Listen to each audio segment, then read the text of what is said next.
Welcome to Biggest Spoilars, the destination for exclusive spoilers, latest updates. General Hospital spoilers and updates suggest that Pascal might be impelled to take the drastic step of barring Professor Henry Hank Dalton on orders from Gen Sidwell. Is it possible that Sidwell has reached a breaking point and concluded that the worrisome professor must be dealt with permanently? Sidwell is formerly frustrated with Dalton's lack of progress on the project. Sidwell has formerly expressed his frustration with Dalton's lack of advancement, which led to Dalton being disrated to a position under Britt Westbourne. To add personality to injury, Britt has also reported Dalton for trying to propose a new, profitable deal that fully barred Sidwell.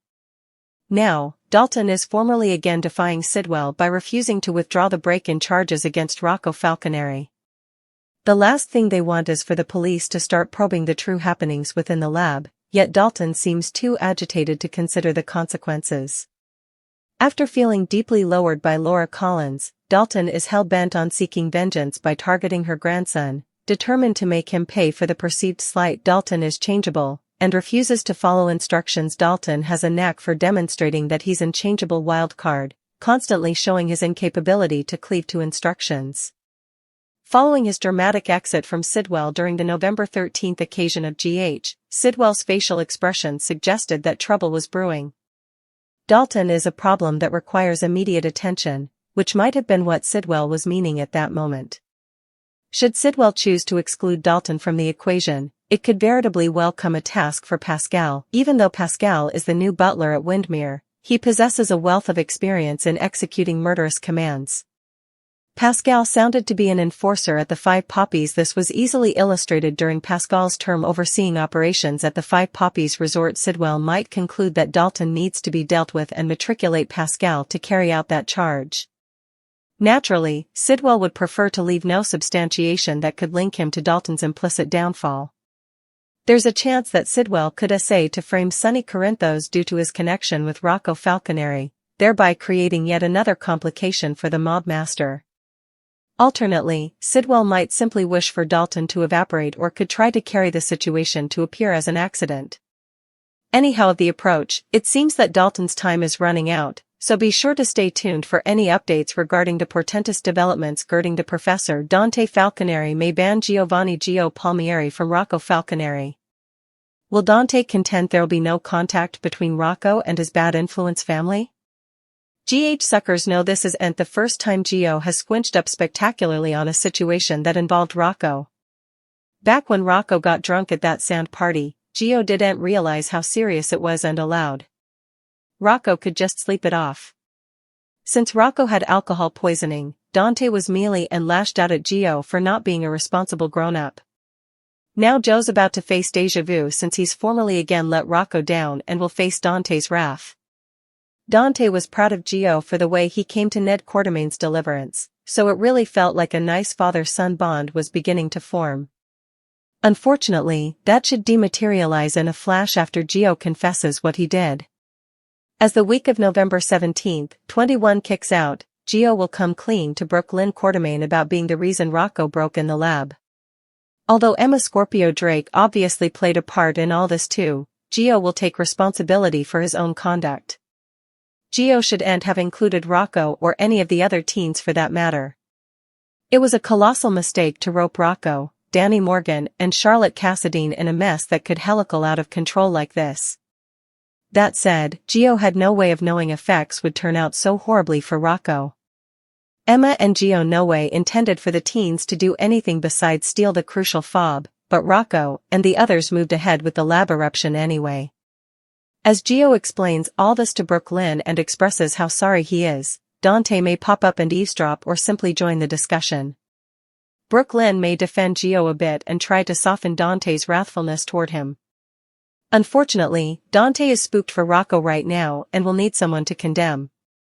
Considering Joe's history screw-up regarding Rocco and now this bone, Dante may contend enough is enough. Since we know Dante's going to blow his top, he could fluently take a runner out of Drew Kane's playbook and ban Gio from seeing his stock. Dante may not go as far as getting a restraining order, but he could at least tell Gio to stay down from Rocco from now on. Maybe Dante will snap about it being for Rocco's own good since he'll feel like Joe's leading his youngish son amiss. General Hospital spoilers allude that Gio may face a Rocco ban, so stick with us for updates on the delicate news Dante might deliver.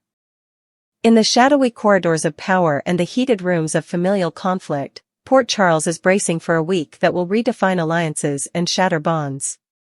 The city, perpetually balanced on the knife's edge between justice and corruption, is about to witness a dangerous escalation in one storyline and a heartbreaking rupture in another. The worlds of high-stakes corporate espionage and domestic turmoil are about to collide, as the fate of a professor hangs in the balance and a father's fury threatens to tear a family apart. This is a baptism by fire for its residents, where encouraging words are scarce, and angry threats promise to reshape the landscape forever. The professor's peril, a loose end ready to be severed. The situation surrounding Professor Henry Hank Dalton has evolved from a corporate dispute into a life-or-death crisis. What began as a lucrative, clandestine project for the powerful and ruthless Jens Sidwell has spiraled into a nightmare of insubordination and unwanted attention. Dalton, once the golden boy of Sidwell's shadowy enterprises, has become his greatest liability, and in the world of men like Sidwell, liabilities are not managed, they are eliminated. The anatomy of a downfall, from protege to problem. Sidwell's frustration with Dalton is not a sudden development but the culmination of a series of professional failures and personal betrayals. The professor's lack of tangible progress on their secretive project was the first major strike. In Sidwell's world, time is money, and a lack of results is synonymous with incompetence or, worse, defiance. This led to Dalton's very public demotion, a humiliating fall from grace that placed him under the authority of Dr. Britt Westbourne, a woman of principle who would never sanction the unethical corners Dalton was likely cutting. The insult was compounded by injury when Britt reported Dalton for a breathtaking act of treachery, attempting to broker a new, highly profitable deal that deliberately excluded Sidwell. This move revealed Dalton's ambition and his fundamental misreading of his employer's character. Sidwell is not a man who is simply left behind, he is a force that crushes those who dare to cross him. Dalton's proposal was more than a business maneuver, it was a declaration of war, and Sidwell is now preparing his counterattack. The final, and perhaps most reckless, act of defiance is Dalton's refusal to withdraw the felony charges against Rocco Falconeri. From a logical standpoint, this is madness. The last thing Sidwell desires is a prolonged, high-profile police investigation into the workings of his lab. Every evidence bag collected, every subpoena issued, and every detective's question brings the risk of exposure closer. Sidwell would undoubtedly prefer the entire incident to vanish, allowing his operations to continue in the shadows. Yet Dalton, emotionally volatile and seething from a very public humiliation by Mayor Laura Collins, is blind to this logic. His thirst for vengeance, his desire to make Laura's grandson pay for her actions, has overridden his sense of self-preservation. He has become an unpredictable wild card, and in a high-stakes game, wild cards are discarded. Pascal, the polite and lethal solution. The November 13th episode offered a telling glimpse into Sidwell's mindset. As Dalton stormed out after their tense confrontation, the look on Sidwell's face was not one of simple anger, but of cold, calculated assessment. It was the expression of a man surveying a chessboard and identifying a piece that must be sacrificed for the greater good of his strategy. The problem of Hank Dalton now requires a permanent solution. This is where Pascal enters the picture. To the casual observer, he is merely the new butler at Windmere, a figure of quiet efficiency. But his history overseeing operations at the Five Poppies Resort reveals a far more sinister skill set. Pascal is an enforcer, a man experienced in carrying out lethal commands with a dispassionate professionalism. He is the ideal instrument for a task that requires discretion and finality. Sidwell's modus operandi will be to ensure absolute deniability.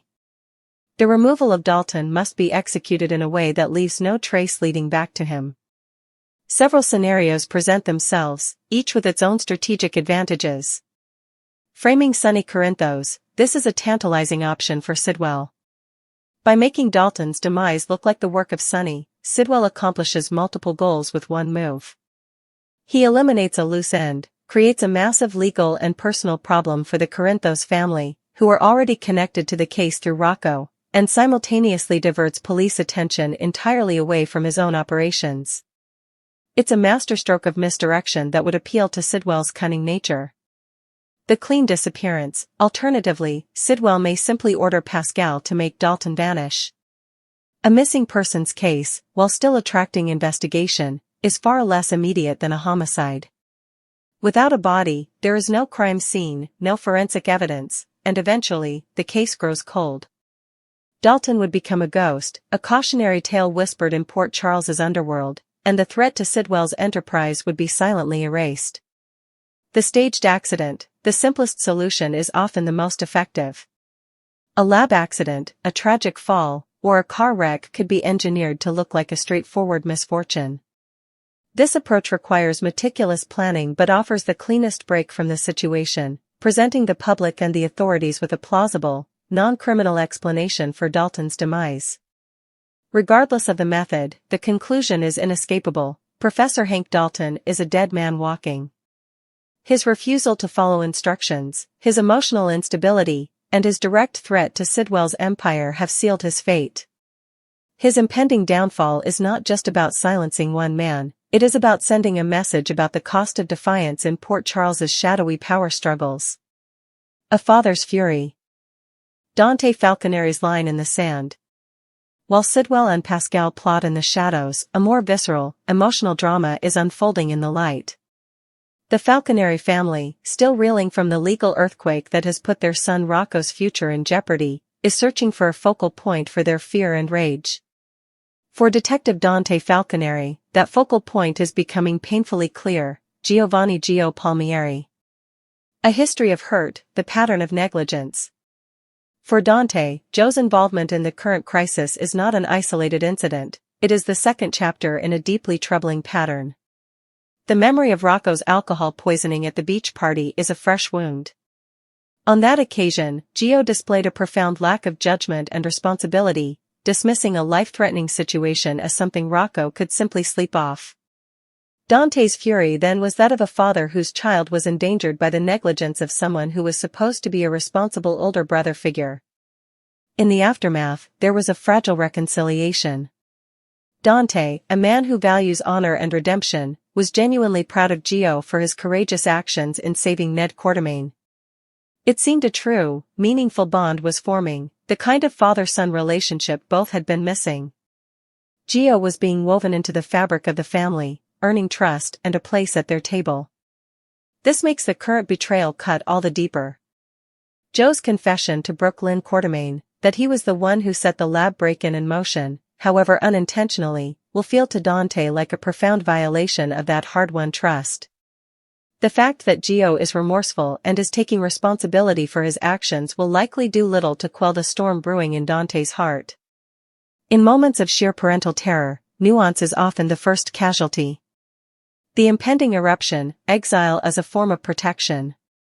The spoilers promise that Dante will blow his top and struggle to control his temper. This is not the controlled anger of a detective but the raw, primal rage of a father who sees the prison walls closing in around his son. He is a man of the law, and he knows exactly how devastating a felony conviction can be. The system he has served for years is now threatening to consume his child, and his sense of powerlessness will be channeled directly at Gio. In this heightened state, Dante is likely to take a page from the book of other Port Charles fathers who have acted in what they believed was their child's best interest. He may well issue a brutal ultimatum, a complete and total ban on any contact between Gio and Rocco. This won't be a simple request for space, it will be a decree, delivered with the full force of his fury. "You are a bad influence," he might snap, his voice trembling with emotion. "You lead him astray. For his own good, you will stay away from him. Permanently." This banishment would be a devastating blow to both young men. For Rocco, who looks up to his older brother, it would mean the loss of a crucial source of support and camaraderie during the most frightening time of his life. For Gio, who has been desperately seeking a family and a place to belong, it would be a catastrophic rejection. It would shatter the nascent bond he and Dante had built, telling him in no uncertain terms that his past mistakes and current errors have permanently exiled him from the family he longs to be a part of. Brooklyn will likely try to act as a mediator, defending Gio and attempting to soften Dante's stance. She will argue that Gio never intended for this to happen, that the teens acted on their own, and that his remorse is genuine. But her encouraging words will be drowned out by the sound of Dante's angry threats. When a child's future is on the line, a parent's protective instincts override all else, including fairness and forgiveness. Dante's proposed ban, while born of love for Rocco, may ultimately fracture his family in a way that the legal system never could. Conclusion: A city on the precipice. The converging storylines of Hank Dalton and the Falconeri family paint a portrait of a city at a crossroads. In one narrative, a life is deemed expendable for the cold, calculated preservation of power and secrets. The baptism here is one of blood and betrayal, orchestrated by Sidwell and executed by Pascal. Their encouraging words are a lie, a prelude to a silent, violent end. In the other, a family is being torn apart by fear and a desperate, if misguided, attempt at protection. Dante's angry threats toward Gio are the external manifestation of a deep, internal terror. His desire to shield Rocco is noble, but the method, exiling another son, reveals how blind panic can corrupt even the purest intentions. As the week of November 17th to 21st unfolds, Port Charles will watch as a professor is potentially silenced forever and a brother is cast out. These events are a stark reminder that in this city, threats are not always shouted in a confrontation, sometimes they are delivered in a quiet order from a powerful man to his butler. And sometimes, the most painful words are not from a villain, but from a frightened father, severing a bond in the name of love, leaving a trail of devastation in his wake. The baptism has begun, and the waters are choppy, cold, and deep.